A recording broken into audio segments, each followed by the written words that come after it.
Did you know that a single mistaken click could literally freeze up to $759 a week of your money? Yeah, it's true. Welcome to today's Explainer. We're diving straight into a really high-stakes topic, navigating the weekly unemployment benefits certification process right here in Connecticut. If you've recently lost your job, look, this process is your financial lifeline, so we're going to break it all down so you can handle it with absolute confidence. Like I just mentioned, Connecticut's system provides a massive safety net. It replaces roughly 60% of your previous wages, capping out at a maximum of $759 a week. But here's the catch that trips up so many people. Tiny, totally innocent errors when you're filing that weekly certification. They can cause massive, frustrating delays in getting your payments. Seriously, one wrong click, and bam, your funds are frozen while the state conducts a lengthy administrative review. So, here's our roadmap for today. We'll start at the Reemploy CT starting line, cover the basic eligibility rules, walk through the 7 weekly questions, talk about reporting partial earnings, go over some troubleshooting and common mistakes, and finally wrap up with how to keep your claim active. Okay, let's jump right into Part 1, the Reemploy starting line.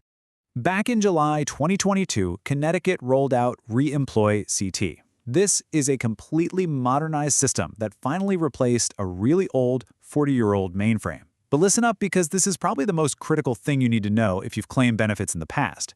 Your legacy credentials from that old system, they simply do not exist here. No way.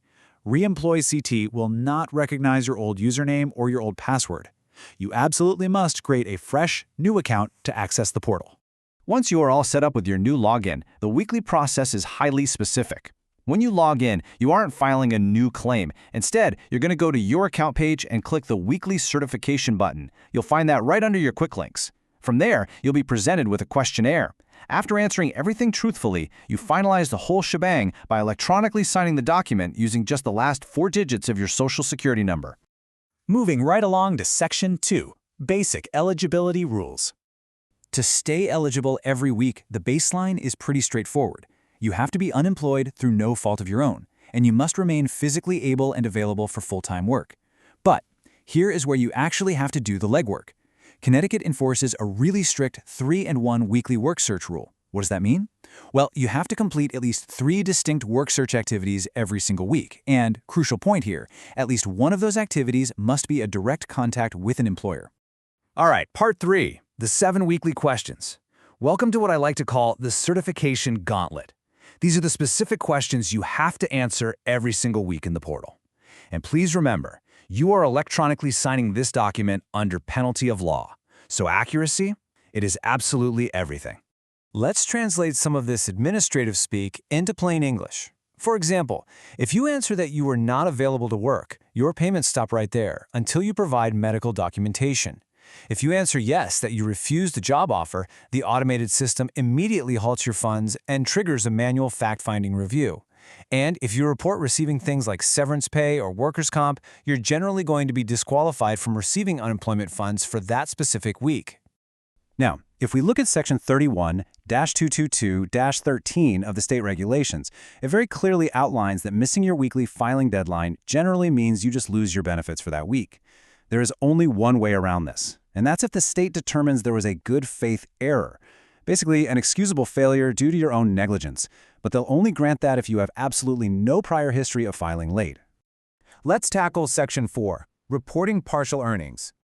Honestly, this is easily the most common trap for claimants, correctly reporting your income if you happen to pick up a part-time job or maybe a few gig economy shifts while you're on unemployment. The crucial, absolutely vital point here is distinguishing between gross pay and net pay. Listen, the Connecticut Department of Labor does not care about your net take-home pay. You have to report your pre-tax gross earnings. And here's the real kicker. You must report those earnings for the calendar week in which you actually performed the work. That applies even if your boss hasn't even handed you a paycheck yet. But hey, don't panic if you need to take a part-time shift. Connecticut actually has a really helpful 1/3 earnings disregard rule. Basically, this means you can earn up to 33% of your weekly benefit amount without facing a strict dollar-for-dollar penalty on your unemployment check. It's actually designed to encourage you to accept part-time work without instantly losing your entire safety net. Pretty great, right? On to Section 5, troubleshooting and common mistakes. Because let's face it, even with all this knowledge, technology isn't perfect and things just go wrong. Let's talk about what to do when the reemploy CT system just doesn't cooperate. If you find yourself without internet access, Connecticut does offer a telephonic filing option. But beware, phone filing is a backup plan. It is not a shortcut. Calling in does not speed up your processing. In fact, you just leave your basic info, and then you have to wait up to 5 business days for a callback just to actually file the claim. Also, a big one here. If you get locked out of your online account, do not call the appeals department. They are legally prohibited from helping you with lockouts. For that, you have to go through the Consumer Contact Center. To save you some major headaches, here is the official Reemploy CT maintenance schedule. While the system is generally available 24/7, there are some highly specific blackout windows. You might want to mark your calendars for this. Avoid the portal every Thursday night between 10 p.m. and 11 p.m. And also avoid it on the 1st and the 15th of every single month right at 10 p.m. If you try to file your weekly certification during those times, you're going to be locked out. Finally, Section 6, keeping your claim active. So we've covered the technical hurdles. We've navigated the reporting traps. Now, let's talk about the exact routine you need to establish to maintain your claim flawlessly over the long haul. A claim week in Connecticut runs from Sunday to Saturday. The Sunday right after you initially apply is the very first day you can submit a weekly claim. From there on out, consistency is your best friend. You have until exactly 11:59 p.m. on Saturday of each week to submit that certification. Missing that Saturday night deadline, that can literally freeze the funds you desperately need for rent or groceries. A pro tip, just set an alarm on your phone every Sunday morning and treat this filing process like it's your actual job. Now, while we've unpacked the current regulations for you today, you know how it is. Legislation and administrative procedures are always evolving. The information in this explainer is based entirely on current Connecticut Department of Labor procedures, so you should always verify the latest details directly with the official state resources, because these rules can and definitely do change over time. And there you have it, your complete roadmap to navigating Connecticut's weekly unemployment certification.